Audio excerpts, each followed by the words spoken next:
Each year, Microsoft Research hosts hundreds of influential speakers from around the world, including leading scientists, renowned experts in technology, book authors, and leading academics, and makes videos of these lectures freely available.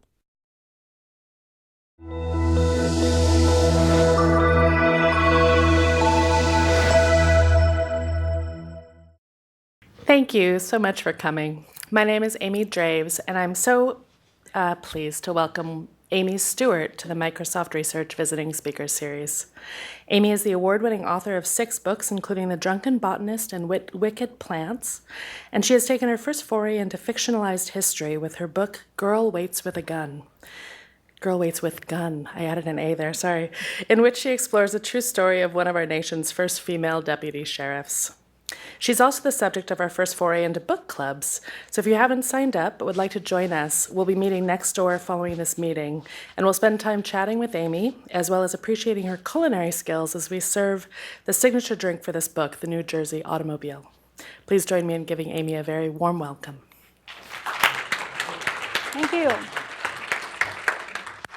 Hey guys, thank you so much for having me.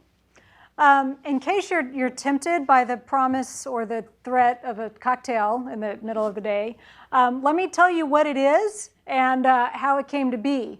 My last book, The Drunken Botanist, was a book about all the plants that we turn into alcohol.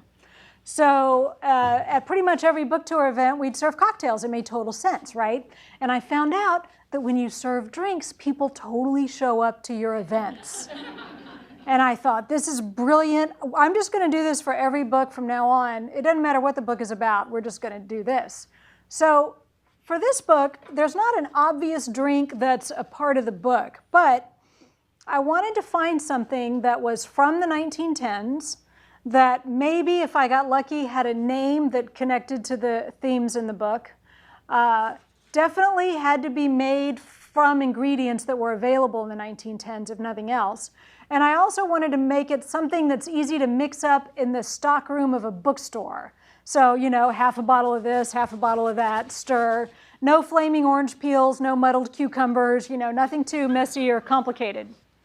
So I found this drink in a 1910s era cocktail guide called The Automobile, which I thought was perfect because this book begins with a car crash. The Automobile is equal parts gin, sweet vermouth, and scotch. It's horrible. Don't ever do that. But I thought, I think I can improve this, so what I did is I replaced the scotch with Applejack, which is a New Jersey spirit, very tasty, and I added a spoonful of jam. Jam in cocktails is very trendy right now. They weren't putting jam in cocktails 100 years ago, but they had jam 100 years ago, so I think it counts. And then topped off with champagne because everything's better with some champagne. So that's why it's the New Jersey Automobile, and that's what we're going to be drinking if you're interested. And if you can't make it, it's on my website. It's actually a pretty good drink to make for a crowd because you can actually batch it ahead of time pretty easily. So let me tell you a little bit about how this book came into being. I was just finishing up The Drunken Botanist, and I was doing research into a gin smuggler named Henry Kaufman. And I just wanted to find out if Henry Kaufman had done anything else interesting before I put him in the book. So I went to the New York Times archives, and I found this article. Oh, wait. Oh, this is actually not a picture of Henry Kaufman, but it is a picture of a bootlegger. And I put it in here because as someone who has employees myself, I own a bookstore, it cracked me up that someone needed to make a diagram of how bootlegging works. Like, do I gotta write it down for you? Look, it comes in off the boat, we're gonna put it in the car, you're gonna drive that car. Anyway, so that's Henry Kaufman and that's bootlegging. But the story that I found was in the New York Times in 1915, so exactly 100 years ago, about somebody named Henry Kaufman. I never could figure out if it was the same guy.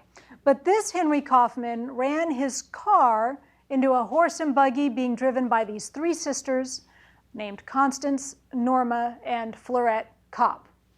They got into a dispute over the damages. The Kopp sisters just wanted payment for the damages to their buggy. He refused.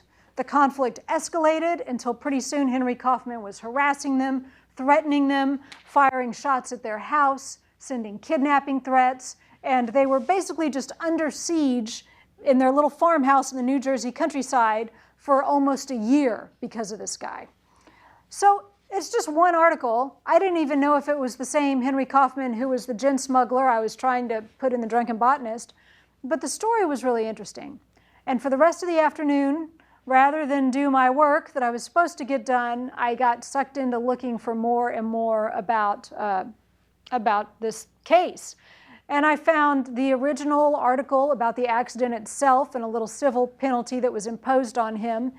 Henry Kaufman owned a silk factory in Paterson, New Jersey, which meant that he was really one of the powerful elite of the town. This came out of an episode that happened a few months later where they went to the sheriff for help in dealing with this guy who was harassing them, and the sheriff actually issued revolvers to the three sisters. Can you imagine today you go to the police and ask for help and they say, okay, well, here's what we're going to do. I'm going to show you how to shoot, and if these guys come back, this is what you're going to do. And that's actually what happened. You know, law enforcement at this time was very ad hoc. Most police officers and sheriff's deputies were volunteers. They didn't have uniforms. They didn't have a lot of rules to follow. They had no training. It was very common for the sheriff in those days to literally round up a posse if he needed help catching a crook. Like he'd go around and knock on doors and find able-bodied men and say, get your lantern and your gun and we're going to go after this guy, and off they'd go. So it's amazing that that was just 100 years ago that a thing like this could happen. The newspapers had a field day with this story. They thought it was kind of hilarious that these three women were standing up for themselves and did all these silly newspaper headlines about the case, which went all over the country. There were articles about them out here on the West Coast at that time. This is the title of the book, Girl Waits with Gun. I love this headline. I love the part about Miss Kopp annoyed for months. Like, you don't want to annoy Miss Kopp because look what can happen. This article refers to an incident where Constance participated in a sting operation with the sheriff. They'd received a threatening letter that basically said, pay us $1,000 or we're going to kidnap your youngest sister and burn down your house. So she went and stood on a street corner in the middle of the night to make the money drop, hoping to catch the guy. And there were a lot of reporters who covered the story. So it was yet another moment when they were really in the news a lot. So this all happened in one day. This was just like one day's worth of research where I got sidetracked from what I was supposed to be doing. And this happens to writers all the time. You stumble across something when you meant to be looking for something else, and you find it sort of intriguing, so you go, oh, that's interesting. I'm just gonna throw this in a folder and hang on to it. But in this case, I was already kind of falling in love with these three women just in the course of the afternoon and seeing what an interesting book it could make. My husband came home. We own a bookstore. He runs the store. He came home from the store, and you know, it's usually our habit to sit down and have a drink and talk about what our day was like. This is exactly what we look like every night at home. We dress for cocktail hour. And he said, you know, we have an Ancestry.com account at the bookstore, and we can look them up and find them in the census records and find birth certificates and things like that. So that's exactly what we did all evening. And I was able to really start putting a family tree together for them, figure out in the census where they were living and when. And they really started to become, you know, real living people to me and not just names in a newspaper article. Now, I had to get back to my work. I had to finish up Drunken Botanist, but when I had time, I would spend a few hours here and there searching for more information. And it really did take on the feeling of a little treasure hunt. And like all good treasure hunts, it even had a map. I found this is an old land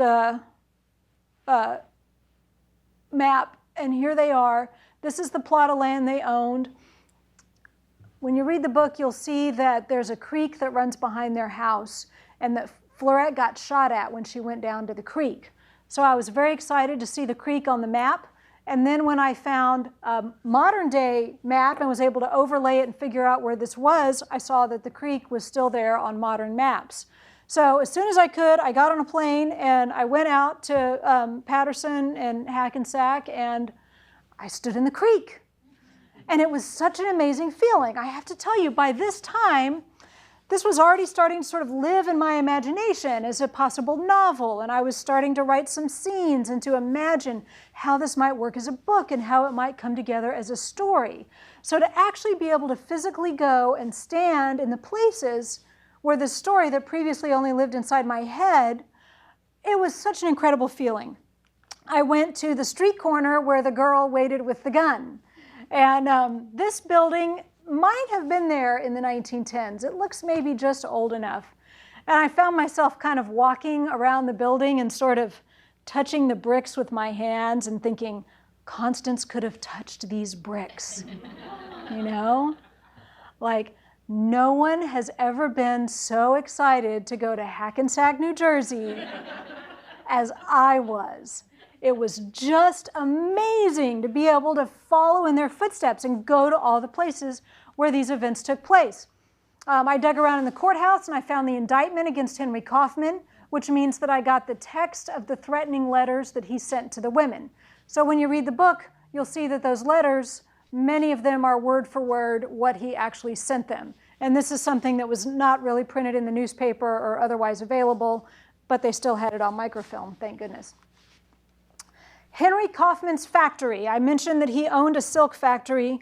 Patterson at that time was a city of the silk industry, very industrial city. He owned a silk dyeing factory. I went to the address of his factory. It's actually right next door to this building, and it's a vacant lot. But this is a silk dyeing plant, and it was right next door. So addresses can sometimes change. It's possible that this was his. At the very least, it's very much like where he worked. So the scenes where Constance goes to the factory to confront Henry Kaufman and try to get payment, those scenes were all based on being able to go and kind of poke around in the weeds of this old abandoned building and get a sense of what it would have been like when this was a very busy industrial part of the city. I also went to the jail where Sheriff Heath, who's sort of the good guy of this story, where he lived and worked. Now, Sheriff Heath, he's right here. He's behind the wheel right here. He lived in an apartment. The sheriff at that time was expected with his family to move into the jail. And so he lived kind of right in here. The jail was brand new at the time he took it over in 1912. And you can see that it looks like a medieval dungeon. They had this idea at the time that if a jail looked terrifying enough, people wouldn't commit crime so that they wouldn't have to go there. And you can see how well that worked out. But I showed up at the jail unannounced. It's no longer being used to house inmates, but it's under historic preservation. It looks pretty much like this right now. And the insides are exactly the way they were in 1915. And I showed up with no appointment and tried to talk my way in, explain what I was doing. Finally, they sent out the public relations officer who deals with the public, and he was very suspicious of me until I mentioned Robert Heath, the sheriff. And he said, Heath, I know that name, Robert Heath. And I said, yeah. He says, come here, come with me. And he had all these photographs, many of which Sheriff Heath took himself or were of Sheriff Heath. I know this because I have newspaper clippings of Heath going around giving slideshows to try to win public support for his very progressive ideas about how a prison ought to be run. They were probably like those glass lantern slides at the time, and they had scanned all of these pictures. So it was amazing for me to get to see what the jail looked like exactly in the day that Constance was involved. There's a scene where the Kopp sisters go inside the jail and they're inside his apartment, and I've been in his apartment. So that was absolutely remarkable. And then, of course, I also went to the Patterson Cemetery to pay my respects. And it was just the most amazing thing in the world to go and to stand.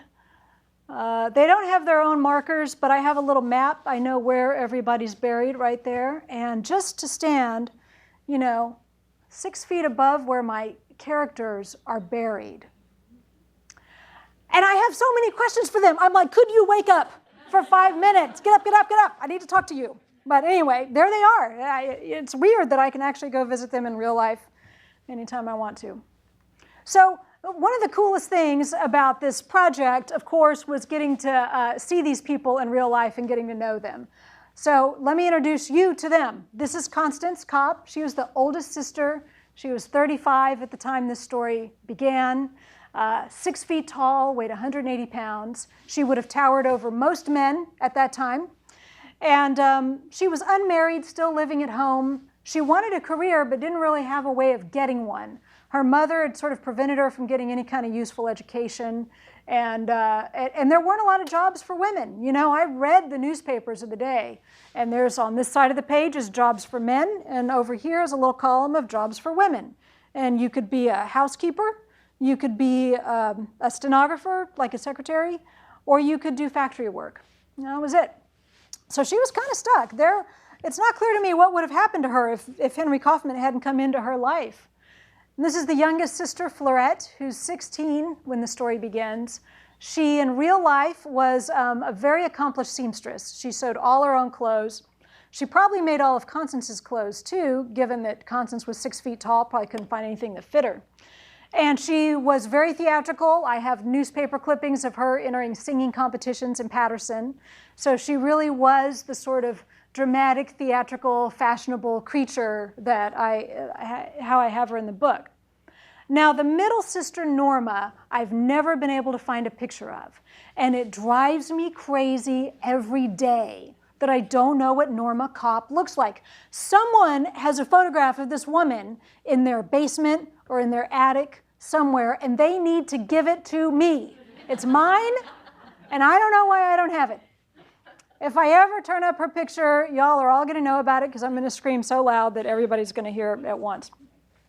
What I did know about Norma, though, because I was able to track down some family members, is I know that she was an extremely difficult person to get along with. She was very hard. She was judgmental. She was harsh on people. She held grudges. She was a very blunt talker. She said whatever was on her mind and never apologized for any of it.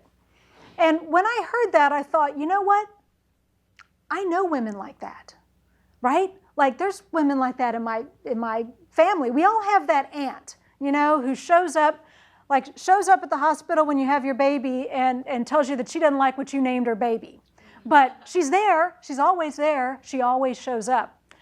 And so that's the kind of woman Norma was, disliked just about everybody she ever met.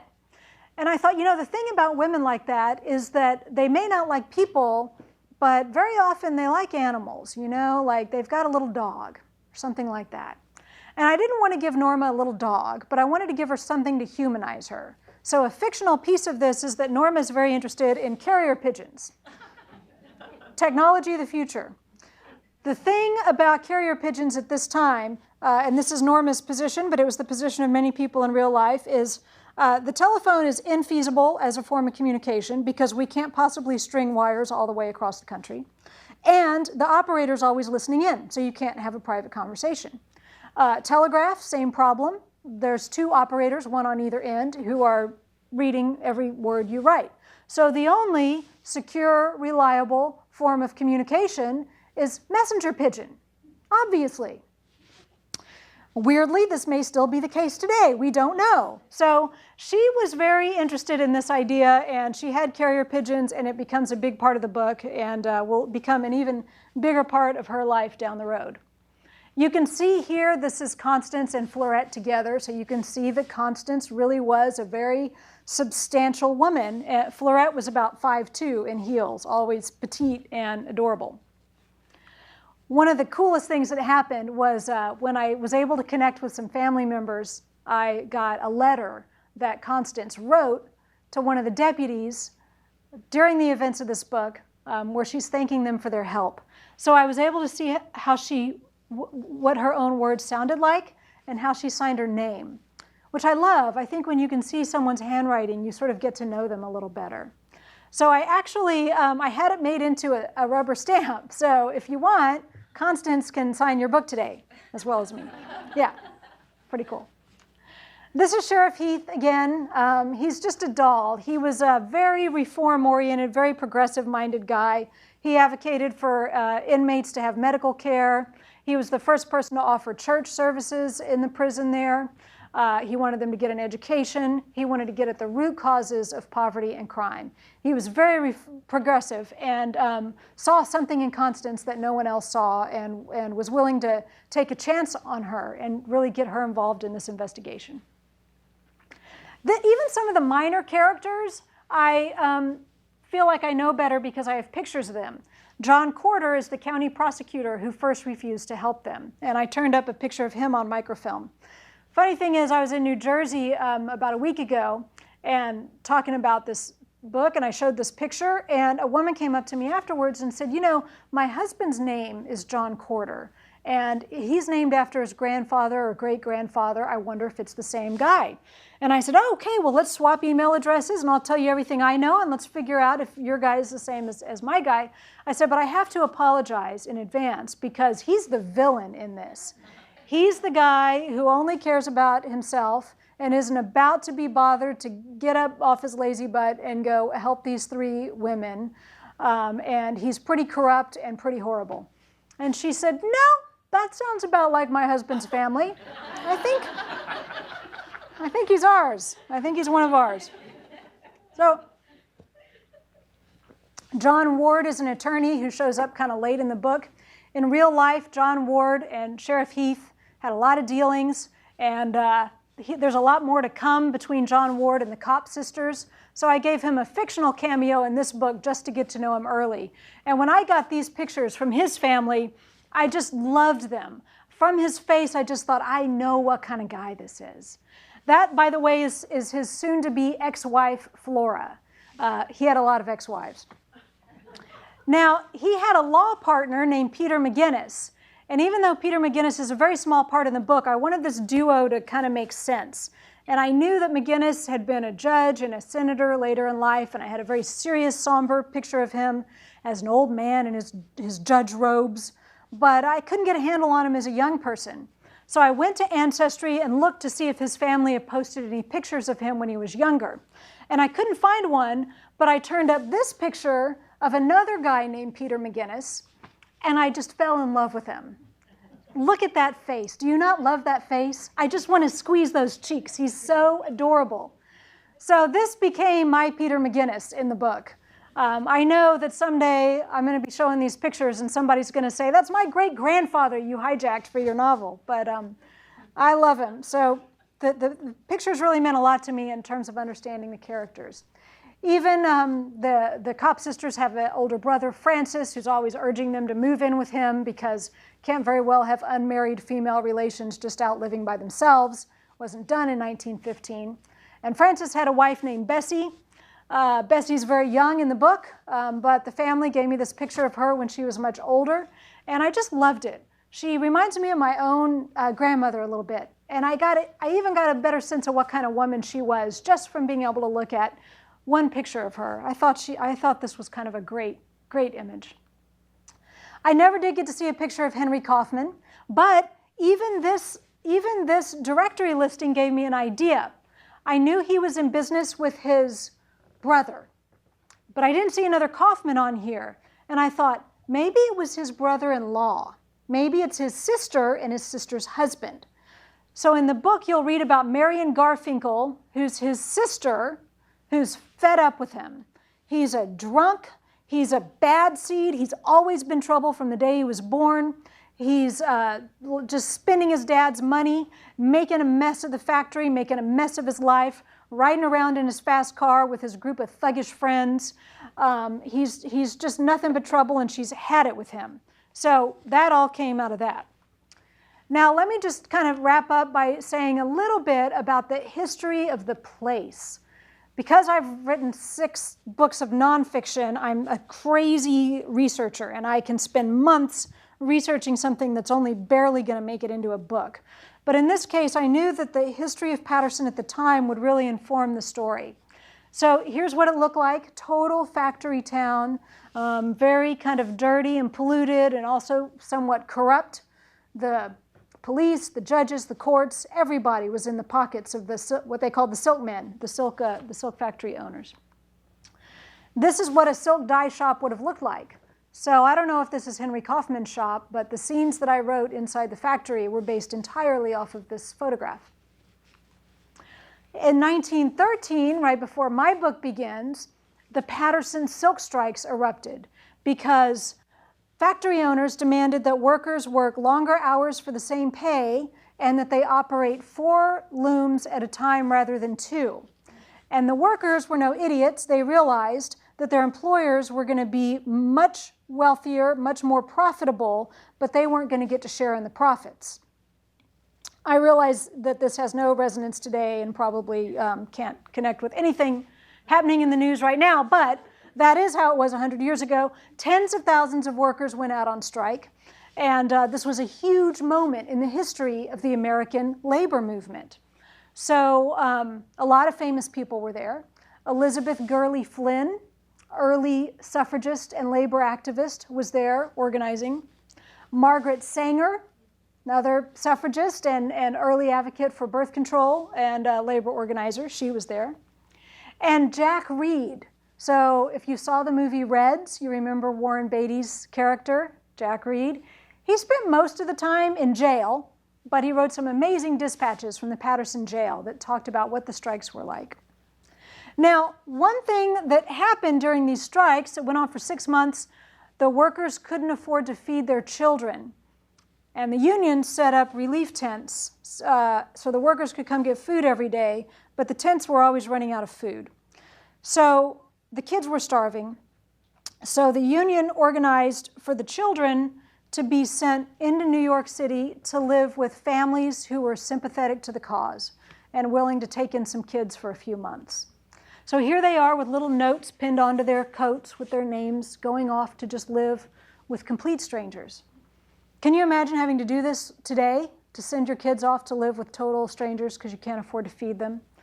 So that's what happened. Here they are being rounded up in a truck that looks like it's meant to haul horses around, going off to New York. And one little just sort of footnote to this story is that some of these kids didn't come back. And you can see how this could happen in those days. You know, a kid who was 10 or 12 years old was able to go get a job, go work in New York City. And people moved around a lot, and it was very common for kids to sort of just get dropped off somewhere. So some of those kids, for whatever reason, never came back, and that gave me an idea to create a fictional character named Lucy Blake, who works in Henry Kaufman's factory, gets caught up in the events of the Patterson children's evacuation, and Constance literally runs into her in the factory, and they end up getting caught up in each other's situation. So that's sort of where that came from. Yeah? What's that W and W means? I mean, the star. IWW is the Industrial Workers of the World. At the time, they were called the Wobblies, and they were a bunch of Bolsheviks. This was very much, you know, these were radical labor organizers. And with World War I coming, there was a lot of fear and mistrust of these communist, socialist, Bolshevik, whatever you want to call them, union organizers. The IWW had the idea that there should only be one union all over the world and that all workers should belong to it. So if the plumbers went out on strike, the electricians would go out with them, as would the writers, as would the waiters, everybody. Yeah, no, fascinating, really a fascinating time for American politics. Now, so I had this big story, I had this crime, and in some ways it's a novel about a crime, but for me it was really a novel about this family. You know, these 3 women, 3 sisters living by themselves, and I just wondered, you know, what has kept them together all these years? What might ultimately tear them apart? How are they going to make their way in the world as women who aren't interested in marriage, but really have very few avenues open to them? And this car accident literally changed the course of their lives and sent them off in an entirely new direction. I got so sucked into their story and so attached to them I've never been able to stop the research. I have thousands and thousands of not thousands, hundreds and hundreds of newspaper articles about them and thousands of other little bits of related information. I have this giant Evernote, collection of stuff about them. And with any luck, I'll get to write several more books and tell their story, because it's a fascinating story. Most of it's true. And what happens next for them is kind of even more amazing than what happened in this book. So the next book's just about finished. It'll be out a year from now. It'll be out in September of next year. And the thing for me is, and the pigeons. Sorry, I forgot about the pigeons. The thing for me is, when I stumbled into this story, at the time I had a pretty successful career writing nonfiction, and I was really enjoying myself. I'd always wanted to write fiction, and there are several failed novels in drawers that nobody will ever read. But these women started to mean so much to me. They started to seem like my own great-grandmother, someone who I didn't personally know, but who I thought about and wondered about a lot. And what I realized is that they'd been completely forgotten about. No one's written a thing about them. There's no book. There's not a pamphlet at the Historical Society. There's not a Wikipedia page. There's nothing about them anywhere. And I thought, I'm the one who found them. Like, anybody could have found them, but I'm the one who did. And I thought, a lot of the books I've written, even The Drunken Botanist, which is a totally fun book that I loved working on, but it's a book about the plants that get turned into booze. Someone was going to write that book. That's a cool idea that's out there in the culture. Nobody else is going to do this. I don't know that anyone else could have dug up exactly the things I dug up and connected with the same people and made the same discoveries. So I really felt called in a very big way to do it. And I was 45 when I started working on it, or about 45, and I think that's the age where you start looking around and going, if there's something really important you want to do in your life, now would be a great time to get started. I've got lots of energy. I've got lots of ideas. Don't put it off another 10 years. So I'm glad that I stuck it out. Their story continues to mean a lot to me. It's been great fun being on tour, getting to connect with people who have something to contribute. Usually when I finish writing a book, it's over and done with. So if someone raises their hand and has an idea, I'm like, well, thanks a lot. Where were you 2 years ago, right? I can do nothing with that now. That does not help me. But because this is an ongoing project for me, it's been great fun. A few nights ago, I was in Brooklyn and someone had a question about Sheriff Heath. I've never been able to track down his family. So I said, one thing I hope is, with all the media attention with this book, maybe some family members will start to come out of the woodwork and I can finally track down the people I couldn't find. And that night I got home and I had an email from somebody who met Sheriff Heath when he was young and is best friends with his 2 grandsons and put me right in touch with his great-grandsons. So suddenly I have someone I can talk to about one of my characters who's going to be a very big deal in the next book. So it's been just an amazing thing to keep opening up this story and to have it keep growing, and then for me to be able to go home and do something with all of that rather than wish I'd known about it 2 years ago. It's been terrific. Well, thank you all so much for letting me come. I want to tell you, we'll take questions in a minute, but in case I forget, I want to mention I brought you something. I have temporary tattoos, if you want one. These have been super fun. Before I left on tour, I gave one. I put them on my parents. I've got one right there. So I put them right there on their arms. My folks are kind of in their early 70s, and they've never put on a temporary tattoo before. So they thought they were like, "Wow, it looks so cool! Oh, it looks real." They were so into it. And then my dad said, he said, "Okay, you're going to need to leave a couple more of these for me because I'm going to put these on a part of your mother's body that you don't want to know about." And I'm like, "Oh, okay, I'm good. I'm out. Goodbye." Thank you for that image. So if you can manage to put them on a part of your body that's photographable, there is like a little hashtag contest thing on the back you could do if you want to. You could win a book. You don't have to. I know. Can you believe that? Does anybody have a question or a comment? So around that time, there were a lot of famous people in that area. Are you going to, do they ever like, I don't know, in the future, might you have them come across, whether it's William Carlos Williams or Albert Einstein? I mean, Yeah, so I don't know if I'm going to be able to sustain this, but for the first and second book, there are these Easter egg characters. You know, my thought about it was that although they're famous now, they weren't famous in the same way when they were just living their lives being who they were. right, but she could have gone to him they could have gone to him as their doctor, you know, William Carlos Williams, or, you know, I don't know. Right, yeah. So for instance, Elizabeth Gurley Flynn and Margaret Sanger are very briefly name-checked in Girl Waits with Gun, but not in a way that if you're not like into them, it might get right past you.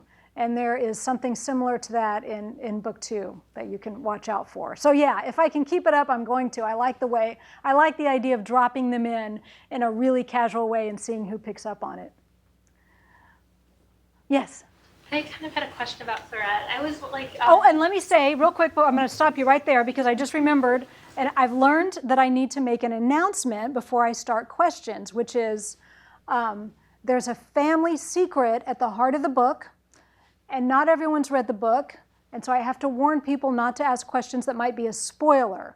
I found this out the hard way in Boston. I almost got eggs thrown at me. People want to know how I found out the family secret, and I can tell you that, but we have to do it not in front of people who already haven't read the book. Anyway, I'm sorry, I didn't mean to interrupt you. It was like that was just in my head. Go ahead. I think it was a spoiler question. Okay, then I'm glad I did that. You can ask me later. What else? Yeah, oh, go ahead, yeah.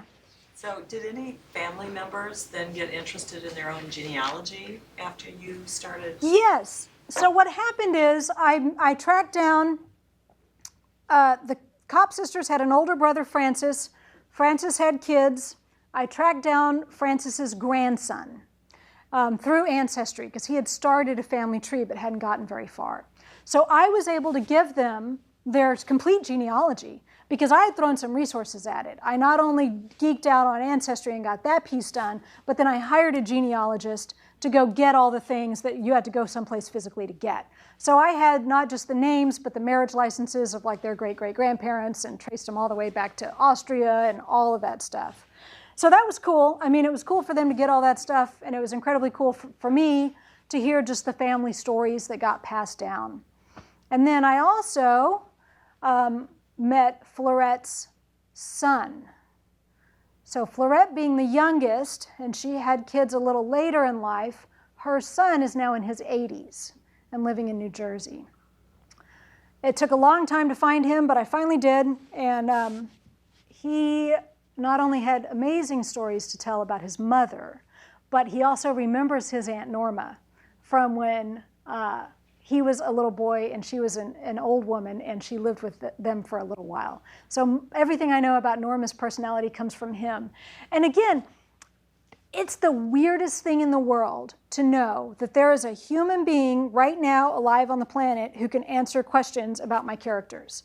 It's such a bizarre thing, and there's only one. I don't think there's anyone else who knew them like he knows them.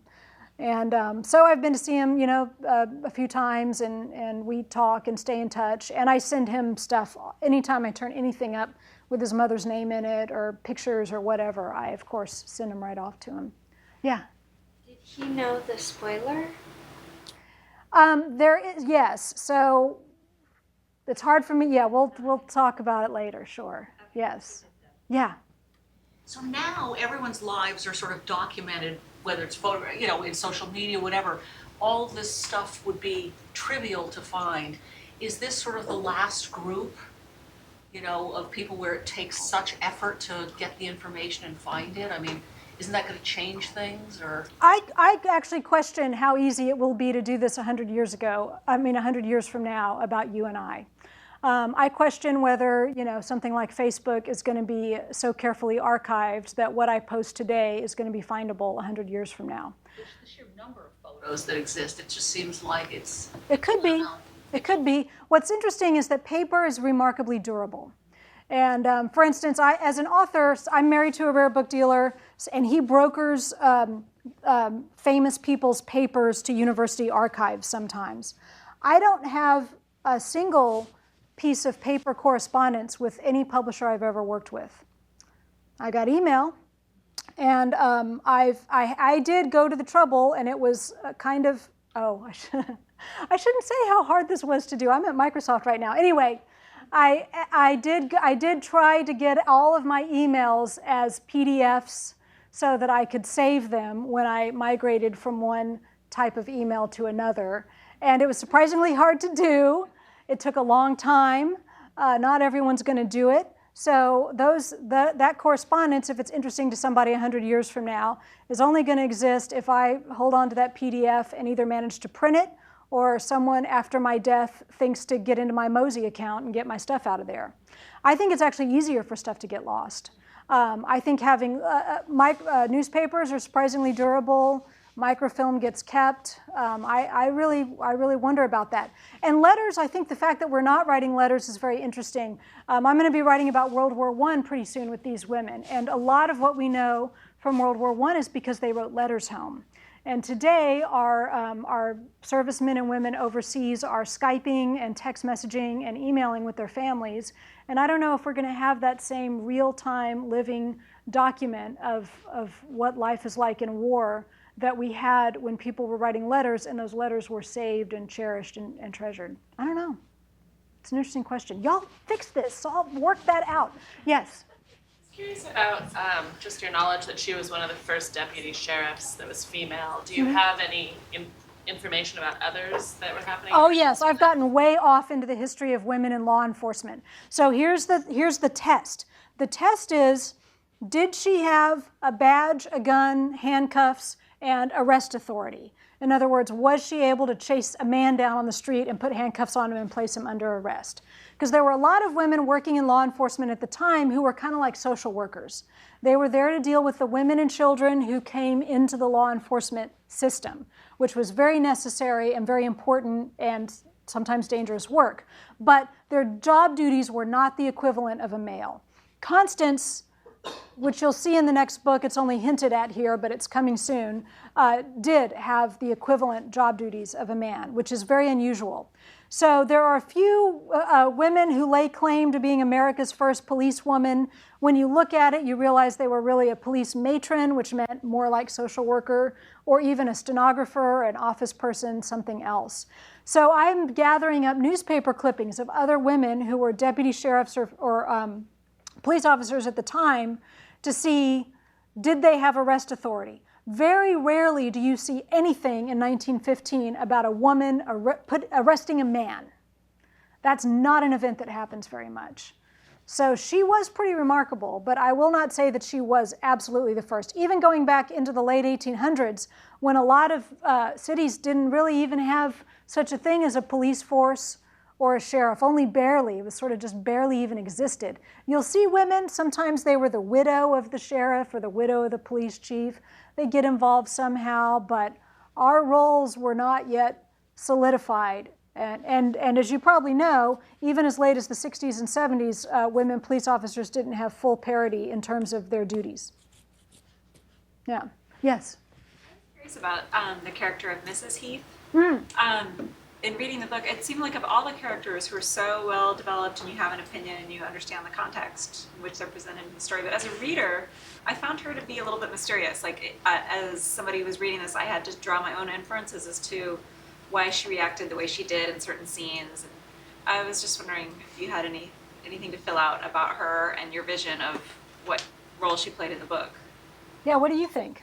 Well, I'm a little embarrassed to say because, of course, it's your own, I mean, I was guessing that probably it was trying to explain, how when you have a couple and one person is really involved in social justice issues and takes time away from the relationship or the household, that it was sort of like that, maybe, that she was just tired that her husband was working so hard all the time and she had to live in this stupid jail. Right. Yeah. See, I thought she was jealous that he was spending so much time with Constance. And I was going to raise my hand and ask the question of, did you think there was a potential budding romance there? And if so, Yes, are you nervous about writing about that for fear of offending the children if it's not an actual fact of what happened? Yeah, oh, I love yeah, wow.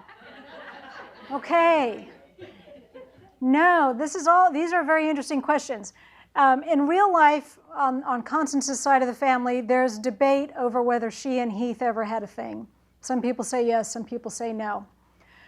To my surprise, a lot of the reader response I've gotten has been, I'm so glad there's not a romance in this. Like, screw romance. Why can't they do something other than get boyfriends? Like, you know, like this passes the Bechdel test. And I'm like, yay! So I kind of love it that people have that response.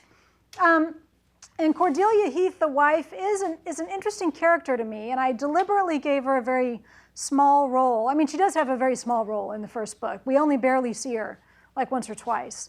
I think my thinking on it is that, first of all, it would have sucked to live at the jail. I mean, you saw that picture, right? There's no playground for the kids. It was bleak. It was bleak and awful. It was in an industrial corner of town. It would have just been a crappy, crappy life. Hard to raise kids there. She did not have the option of getting a job and going and doing something interesting. She had to be a wife and a mother, and not that that isn't interesting, but she didn't have a choice. It wasn't a choice, it was a thing that she had to do. And Heath, as much as he's this great progressive guy, that does not really extend to the role of his wife. He expects a sheriff's wife to kind of toe the line. And I think that would have been very true of progressive men of that time, and it's still somewhat true of progressive men today. I mean, we still have a situation where as much lip service as we pay to equal everything at home, women end up doing more than men do. So, you know, I think they have a difficult marriage. I think that Cordelia is worried about a lot of what's going on. I think it's tough to be a cop's wife. There's no reason for her to like Constance. Why would she? So part of it too is there's so many women in this book. And I really sort of had to go through and count and go, are there even enough men like doing anything? And do I have enough men who are good characters? Like they all seem to be kind of bad. It's all like good women and bad men. That's kind of... So I thought, well, it would be nice to have a woman who doesn't like Constance. You know, it would be nice to have at least one woman who isn't like, go get him, girl. So she's kind of that person. But she does have a much bigger role in book 2. And so it's been very interesting to hear what readers think, because I've got 3 weeks at home where I can still tinker with this before it's out of my hands. And somebody the other night said, you know, she's an unhappy wife. And unhappy wives are very complicated. And he was speaking from experience. And I thought, oh, that's interesting. Yeah, an unhappy wife. That is a hard person to write. So, yeah. I'm working on Cordelia. What else? Anything else? Yeah. Is there evidence from your research that led you to believe that they weren't interested in marriage, or was it just simply the fact that they weren't married? Oh, there's plenty of evidence. Constance, the wonderful thing about doing this research is that sometimes I'd be wondering about something, and I'd go home, and that night I would turn up a newspaper interview with Constance where she answers that very question. So she said out loud in her own words that she doesn't want to be married and have kids. And in those days, there was only one kind of getting married for women. There was the kind where you quit your job, and if you had one, and you stayed home and did the domestic thing. So she definitely said out loud that she didn't want to. When I asked Florette's son why Norma never got married, he just laughed. He just said no one would marry Norma. Hardly anyone could stand to be in the same room with Norma. That was out of the question. So yeah, that's the deal with them. I mean, Florette, you know, she's the young, pretty one. She wants to go out and do different things with her life, and she's keenly interested in boys. She just hasn't had much access to them yet. So more to come there. Did you have a? I'm curious about the fictionalization of it, and in terms of when you've now been learning things as you go along, and especially maybe after you've even published the book, if there was anything you sort of look back and think, I didn't really get that right. Oh, well, the fictionalization, my goal was, there's a lot of gaps in the historical record. There's months that pass where I don't know what happened.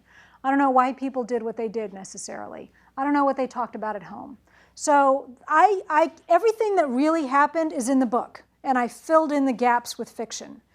So that's how I did it. And as for anything I got wrong, there are a few things that I more or less got deliberately wrong, in that it was making me crazy trying to make the story conform to a few things. So geography is a little weird If you live there, you're going to be a little puzzled by how they kind of get from point A to point B sometimes. I was living in Austin when the movie Slacker came out, and it cracked me up to watch people walk out of a movie theater. I knew right where that movie theater was, and in the film they'd walk out and they'd go around the corner and they'd be halfway across town.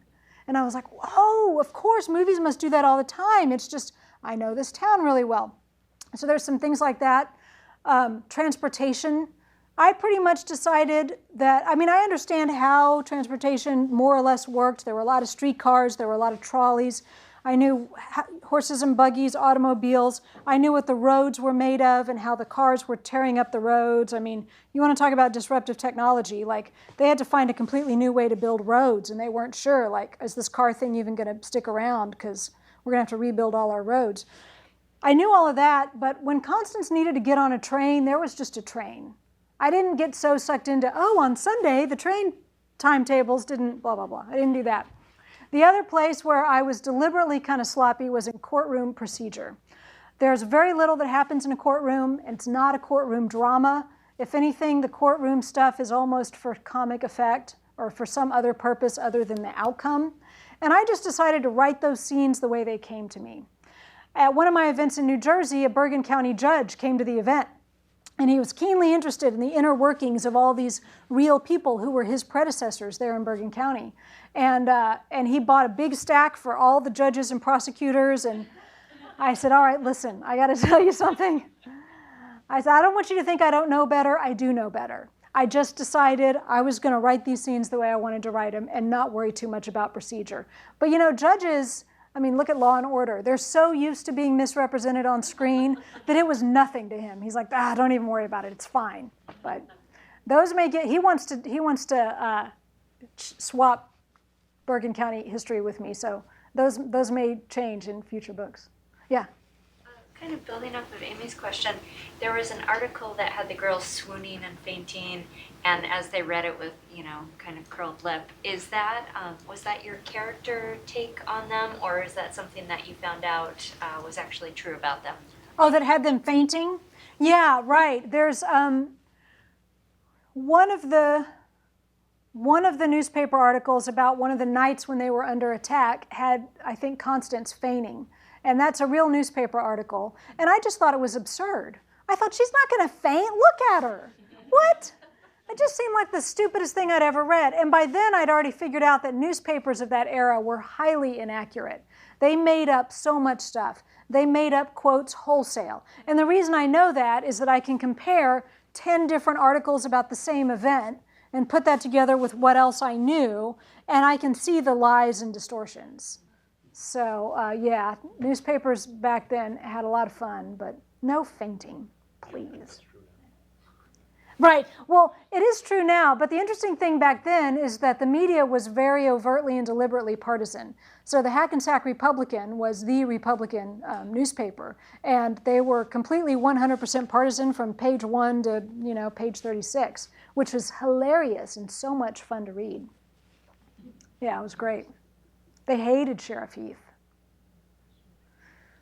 Anything else? Oh, yeah.